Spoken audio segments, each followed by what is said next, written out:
Good morning. প্রায় 10:45 বাজে। নেমে এলাম একটু সকালে রোদটা গায়ে লাগাতে।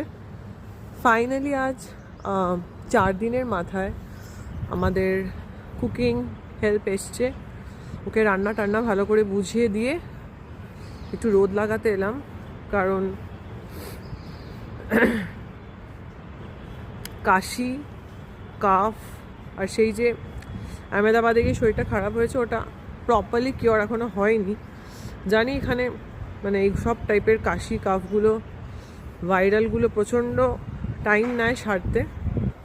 তো যত রোদ লাগাবো তত আই গেস বেশি ফাস্ট হিলিং হবে। ভেতরে সোয়েটার, বাইরে জ্যাকেট।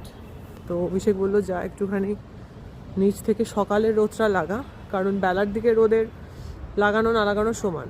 সকালের রোদটার একটা আলাদাই সিগনিফিকেন্স থাকে। গ্রাসের ওপরই হাঁটছি, যে গ্রাস কাঢ়া খেলাম কালকে, কাঢ়ার রেসিপি শেয়ার করলাম তোমাদের সাথে। গলার আওয়াজ শুনেই বুঝতে পারছো